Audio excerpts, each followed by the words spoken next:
Welcome to Partnerships for Profit, the podcast where we bring you inside the world of joint ventures, strategic partnerships, and powerful collaborations. Each episode, you'll dive into conversations with top entrepreneurs, visionaries, and business leaders, unlocking the secrets to building profitable relationships that drive growth and success. Whether you're looking to expand your network, find new referral partners, or scale your business, you're in the right place. Let's get started.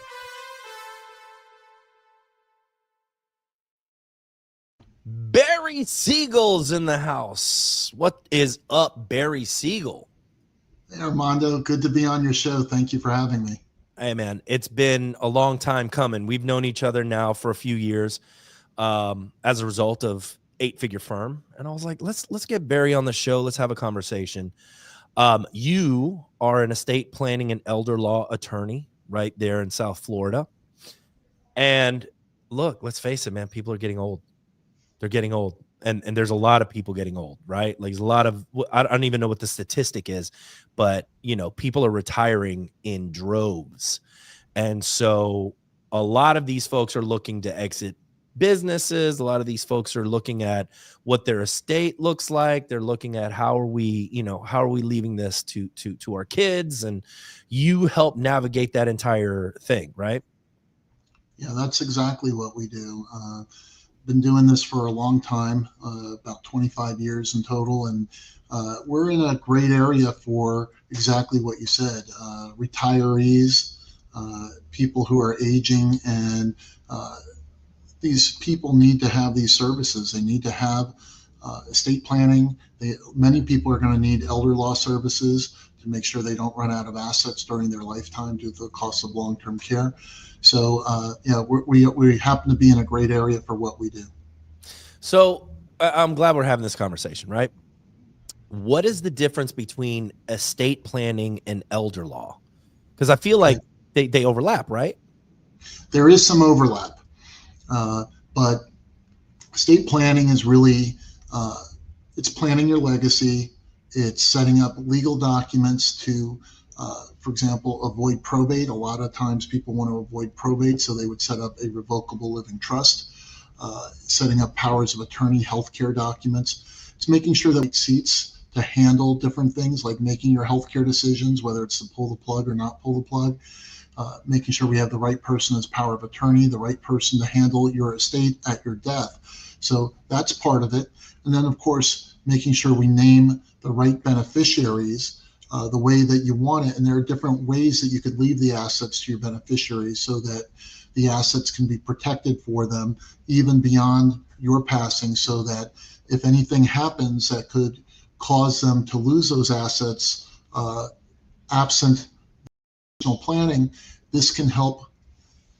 Did we lose me here? Your video went off. Okay. But that's all right. Keep going. Okay. So, yeah, I'm not sure what happened there, but okay. Anyway, so that's really what estate planning is. But let's see. It says it's unplugged. All right. But elder law is really more about the preservation of your assets. And the biggest threat that people have during their retirement years is the cost of long-term care. When I talk about long-term care, we're talking about home care, assisted living, and even nursing homes. All of those are very expensive propositions. Here in Florida, somebody who's getting just 40 hours of, here we go. Hey, you're back. I'm back. People who are getting about 40 hours of care a week could be spending $5,000-$6,000 a month. Assisted living can be roughly $5,000 to $8,000 a month, and a nursing home here in South Florida can be roughly $10,000 to $15,000 a month. I've seen even higher than that. So imagine that amount of money coming out of someone's nest egg who's retired. They're not earning any more money. They have their nest egg. They have a fixed retirement. Now all of a sudden, $5,000, $10,000, $15,000 a month is coming out. So we help the clients in that scenario protect their assets from that expense by allowing them to qualify for government benefits that can pay a significant portion of that amount so that they don't have to spend down their assets and go broke. Because the bottom line is, and the way that the two mesh, if you don't, you could have the world's greatest estate plan, Armando, but if you or your spouse become ill and need care and you're spending down your money, there could be nothing left. There could be nothing left for both of you. There could be nothing left for the surviving spouse. And there absolutely could be nothing left to leave to the children or the grandchildren. So we help preserve the assets so they can leave a legacy. That's you just don't even think about it, right? Like I'm not even like, and probably most people aren't, right? Like they're just like, oh, we're getting older, we're retiring, we're not really thinking about what we should be planning. And what about people that don't necessarily have that big of a nest egg, right? Like what are you advising those folks?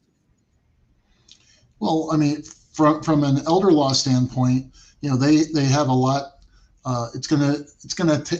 They're gonna get broke quicker, so it's very important for them to preserve what they have. So let me give you an example, something that happened many years ago, and this had to do with my grandmother, who back in the early '90s, she had to go to a nursing home, and at the time, the nursing home in South Florida was around $7,000 a month. She was already widowed. And she had obviously a lot of health issues, and she wasn't wealthy, but she had a few dollars saved. Well, what did the nursing home do? They advised my mother and my uncle. I was still in college at the time. They advised them that the best thing to do for grandma was that she should spend down her assets until she's down to the Medicaid limit, which at the time was $2,000, and it still is today, and to spend down to under 2,000, and then they would have a social worker in their facility do the Medicaid application. And that's exactly what happened. But later on in life, once I became an attorney and learned about this area of practice called elder law, I learned that grandma didn't have to spend down her assets. She could have preserved what she had. And the thing is, the point of it is, here she was, alone and ill, and now out of money, so she's financially insecure, had to worry about being a burden on the family, even though the family didn't feel that way, but it's still something that she may have had to go through. And she didn't even have anything to leave to, even a token amount to her children. So when I learned that this was something that could be done to help people protect their assets, they've worked their whole lives for. They've worked, they've made sacrifices, they've saved, they've done all the things that people are supposed to do in society. And their only crime was that they got sick and they needed care. And the other options that are available, Armando, getting long-term care insurance, well, that's a great option. And I highly recommend it for anybody who can get it and afford it. It's very expensive. And by the time people get around to looking at it, a lot of times it's too late because it's underwritten just like life insurance would be, where they look at, obviously your age and your health, and not everybody can get it. And even if you do get it, it could be very expensive. Option 2 is spending down your money. So option 3, qualifying for government benefits, which is Medicaid, can help pay for those costs. Like, for example, when I told you that the nursing home can be $10,000 to $15,000 a month, Medicaid here in Florida can cover nearly the entire amount. It's so let's say if it was $15,000 a month and the client's income was $3,000 a month, that they would have to pay most of that $3,000 to the nursing home. But Medicaid would cover the difference. Essentially, they would cover the difference. They don't pay $12,000. They would have a set amount. But from the client's point of view, they're only paying $3,000, not $15,000. That makes a huge difference. So you don't know what you don't know. Are you fighting these insurance companies too? Like, is that part of what you do? No, we're not. We're not getting involved in that. So with elder law, it's all sort of pre-planning to make sure that you have the things that you need so that when you're in that position, you're good. There's a couple of levels of the Medicaid planning. Like you said, there's pre-planning, but there's also crisis planning. Pre-planning is, let's say if we have a person or a couple that comes in and they're they're aging, but they're healthy. They're still out there living their lives. They don't need help with activities of daily living like feeding themselves, bathing, toileting, dressing, transferring, any of those things, walking. So they're still living their lives, but they want to plan ahead to make sure they're in a position where they could qualify to get these benefits in the future should they need it. Because there's certain things that they may need to do to make it a possibility for them to get it. And I can give you an example in a second. The other thing is crisis planning. That's when somebody comes in to see us. It's usually the adult children or the spouse of the person who needs care. And this person who needs care is already in a nursing home or a facility or getting home care, or they're on the verge of needing it. Now it's almost like open heart surgery on their finances to do what we need to do to get them qualified. And sometimes when we get to that point, we could either help them or we can't help them, depending on what they've done in the circumstance. So let me give you an example.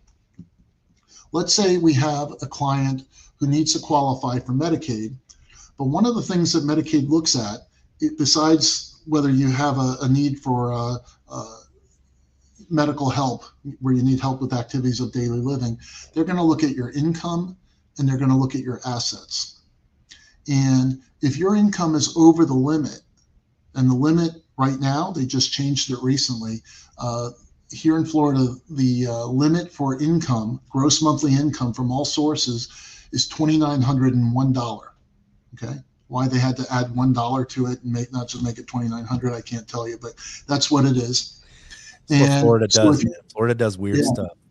So if you are over that limit, then you don't qualify, period, end of story, except for the fact that there is a way. And there's a type of estate planning document that can be created, or an elder law document that can be created. It's called a qualified income trust. Okay. And this trust, if it's created, it can essentially shelter that income and allow someone to qualify in Florida, even though their income is too high. Okay. Now here's the problem. You think it's possible that somebody who's in their senior years, let's say their 70s, 80s, or beyond, and they need care in a facility or at home, that they may have a lack of mental capability, they may have Alzheimer's or dementia? If that's the case, then they cannot sign this document to help them get around the fact that they have too much income. We'd have to look at a power of attorney. So then the question becomes, do they have a power of attorney? Maybe they do, maybe they don't. If they don't, we're finished, game over. We have to deliver the bad news that they can't qualify. They're going to have to spend down their assets. If they do, then we want to look at it, because it's not just any old power of attorney. It has to have specific language in it that will allow for the creation of this qualified income trust. Medicaid is going to request any income trust that's submitted to them that's signed by a power of attorney agent, the spouse, the kids, whoever it might be. They're going to want to see a copy of the power of attorney that gave them the power, not just to verify that it exists and that they have the right person signing it. They want to see that it has that, what we call a grant of authority to create a qualified income trust. If it's not in there, again, it's just like when you play Pac-Man and you lose your last little dude, game over. So it's game over and there's nothing we can do. So when we do the pre-planning, one of the things that is important is to make sure that we have power of attorney with the right language in it. And there's some other things that we'll do as well in some cases to make sure somebody can qualify in the future. Why do people wait so long to start this process? And at what age should we be thinking about this? Like I'm about to turn 45 tomorrow. Should I be thinking about that? Happy birthday. Thank you. I think it has to do with circumstances in your life.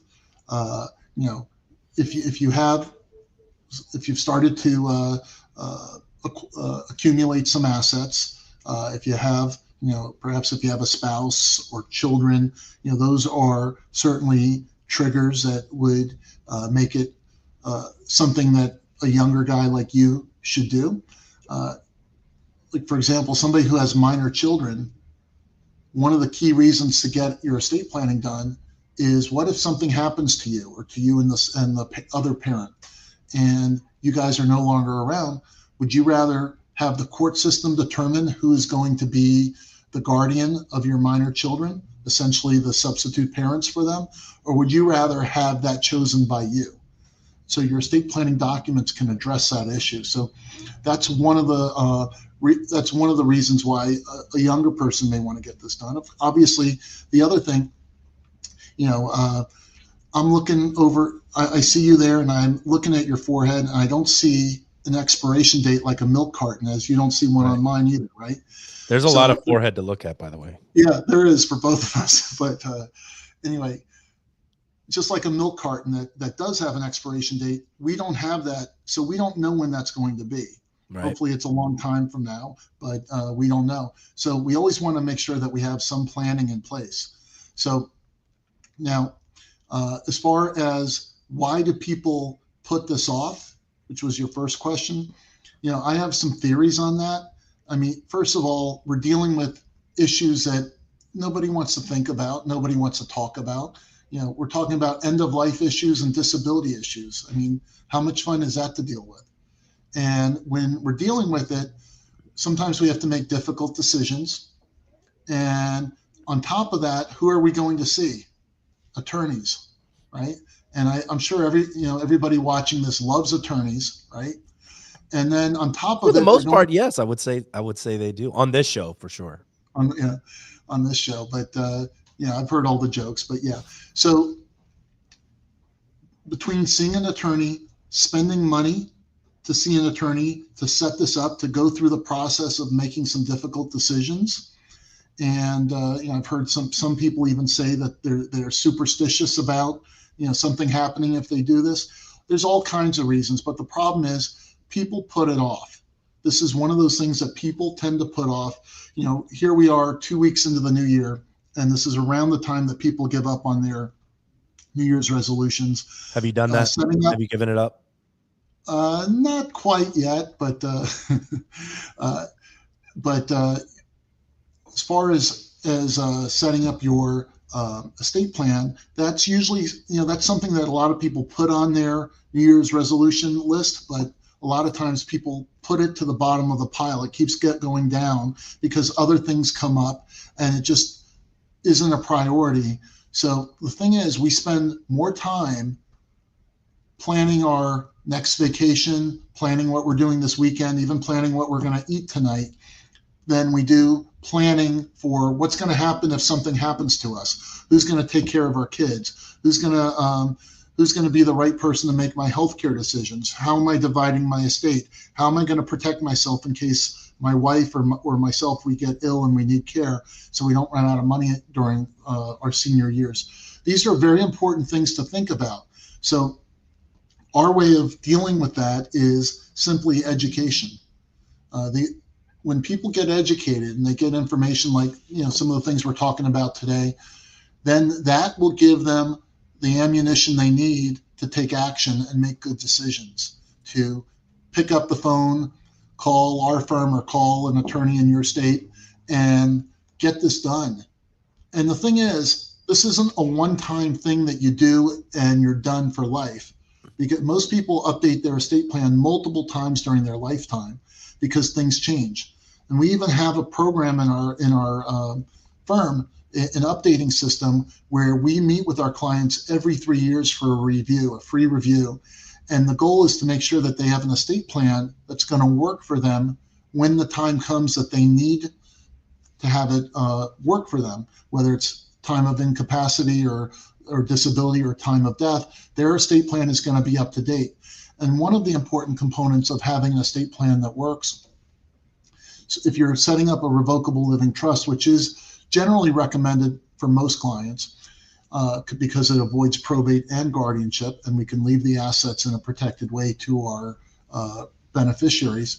The thing is, if you don't fund that trust, if you don't put your assets into that trust, then one of the key benefits of it, the probate and guardianship avoidance, can not work for you.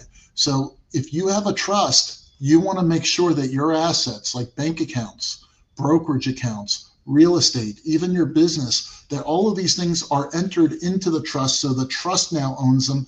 You as trustee of your trust now own it, not you individually or you and your spouse individually or jointly.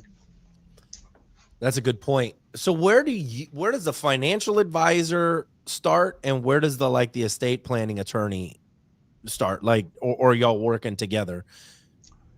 Yeah, I mean, estate planning attorneys and other professionals like financial advisors, life insurance agents, long-term care insurance agents, CPAs, we all need to work hand in hand.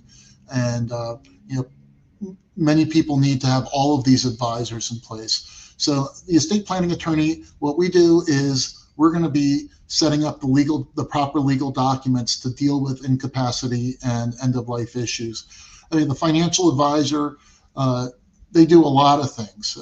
A lot of it can be, the investment advice, managing the assets, making recommendations on the different types of accounts that somebody may have, insurance, all of those things. So there's overlap as far as not the services that are done, but if you think about it, life insurance and estate planning go hand in hand because they both have to do with leaving assets to our loved ones, just in different ways.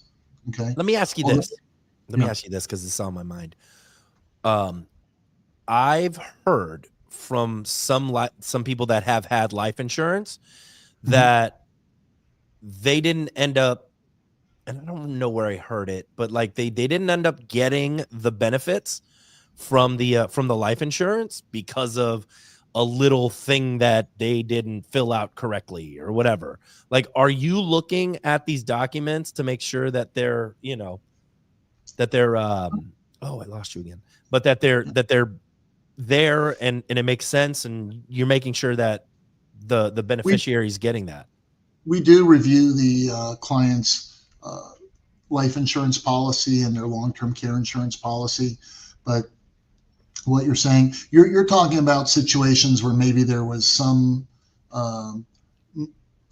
issue that the insurance company is, I don't know if the word's nitpicking about and trying not to pay on it. What I see more, what I see happen more is that most life insurance does not get to a point where the death benefit is paid, because what most people do is they get term life insurance policies. Those are policies that are set for a specific term, could be 10, 20, or 30 years. And those policies, most people end up either paying them all the way through the end, but they didn't pass, so it lapses, even though on many of those policies there are options to continue it, right? But also sometimes people just let it lapse. So think about it. All of that premium that was paid over the years, the insurance company never had to pay anything out. That's really the secret why you have all these skyscrapers in New York and all these other major cities with the names of the life insurance companies and the stadiums with the names of the life, because they make so much money on all of these policies that never get paid because people let them lapse or they outlive those policies. Wow. But to your knowledge, if they pay the premiums and something happens, they will pay out the death benefit. Absolutely. I haven't experienced anything directly with a client where they've run into an issue where an insurance company didn't pay the claim. Got it. Is that something that you would be litigating if that were the case? That is something that the client may choose to hire an attorney to litigate. That is not what we do in our law firm. We're not litigators, so we don't step into court. We very much stay in our lane, which is what you said at the top of the broadcast, the estate planning, elder law, and probate. And we don't go outside of that. So if a client needs a litigator, if a client needs a divorce, if they need a traffic ticket, any other thing that lawyers do, we're going to refer them to somebody else. It's not going to be something that we do. Makes sense. Are financial advisors referring you guys mainly, or is it vice versa? Are you guys referring financial advisors to your clients? It's both. As I said, I've been doing this a long time. And so many years ago, when I started out in this practice, almost all of the business that I had coming in was through referral. And a lot of that was from financial advisors. So back then, I didn't really, it was more of a one-way street because all of my business, or a very high percentage of it coming from financial advisors, meant that I didn't have clients unattached to financial advisors to refer, because you certainly don't refer somebody else's client who referred them to you to someone else. That's a no-no. But now, with all the other marketing channels that we have, and we get a lot of clients from other sources, whether through radio, through Google, through seminars, all the things that we do. So we have a lot of clients that don't have financial advisors or other professionals that they should have. So we are free to be able to make those referrals to somebody who can help them. How many marketing channels are you doing? I say y'all all the time because I'm in the South. But what types of marketing channels are you guys doing? We have quite a few. I'd say we're doing, we do seminars. We right now we're doing 4 seminars a month, 2 in Boca Raton and 2 in Naples. Live? Live in person. We just had one this morning. We are going to add some more in some other locations in the upcoming months. So we're excited about that. We're on the radio on 4 different stations, 3 here on the southeast area of Florida, and then cool. 1 over in the southwest area of Florida. So we do that. A lot of Google, all the Google SEO, pay-per-click, local service ads, all of those things are being utilized. Social media, both organic and paid. We do that, and a few other things here and there, but those are the key ones, I'd say. And then, are y'all doing direct mail? We are not. I used to do that many years ago. Why are you recommending that? I'm in a marketing mastermind, and one of the speakers was talking about direct mail and how that's starting to have a comeback because everybody's getting email and it's all digital, and when you get like a piece of mail, it stands out a little bit. But I don't know. We'll see. I'm curious as to how you're getting people to your seminars. Yeah, and years ago, I used to do direct mail. Many years ago, and that's how I used to get people to my seminars. But what I found was that when you do direct mail, at least what was happening towards the end of the time I was doing it, was the response rate was so low that, I mean, you had to send out so many to get even a small room of people to show up. Now, when you did a seminar that served food, a lunch or even a dinner, you're going to get a much higher response. And I did a lot of those in the past. And what I found is they weren't worth doing. The ones where you do them at the fancy steakhouses and all that. And it's simply, first of all, we all know about the professional leaders that go out and go to every seminar they can to get a free meal. Even very wealthy people do that. It's crazy. But as far as the those seminars where food was being served, it got to a point where I was begging people, and this was not a trick or reverse psychology or anything like that. I was literally begging people to not schedule an appointment with me unless they were serious. Because what would end up happening is people would schedule their consultation with us because maybe they felt guilty because they're eating our the food we're serving them, right. And they would schedule it, and then what would happen? They would either call like 5 minutes before their appointment or not call at all, and now myself or an attorney in our office has an hour block of time that we cannot reproduce. We cannot rebook that. And so it was very frustrating. And so I stopped doing those. So now we don't do those fancy dinner things anymore. So But as far as direct mail, it's been a long time, but it's something to look at. Yeah, I don't know. I'll send out some direct mail pieces, but only to people that are sort of in the pipeline that I've already had conversations with, and maybe I've sent out a scope of work, but I haven't done one just like a blast. But then again, I'm also like niching down to attorneys specifically, so I don't really need to send out a direct mail piece unless I have that list of attorneys, which I don't. So that would, but I'm also not B2C, I'm more B2B, which would. Yeah, I could see how that would be a good idea. Especially, we're all inundated with emails and it's almost impossible to keep up with them.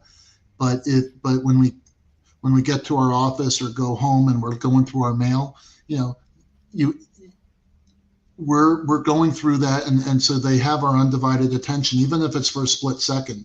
Most people are going to go through it and just throw everything in the garbage immediately. But if they know you and have some kind of relationship with you, they're going to look at that piece.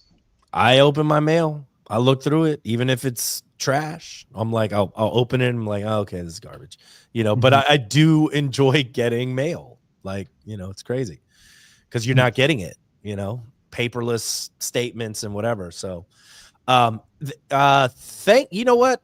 Let's talk about how people can find you. Sure. We have, of course, a website, which is www.siegellawgroup.com. See my name there. That's the spelling Siegel. So it's www.siegel, Siegel, lawgroup.com. So that's our website. If you want to email me, it's bsiegel@siegellawgroup.com. And our phone number to the office is 561-955-8515.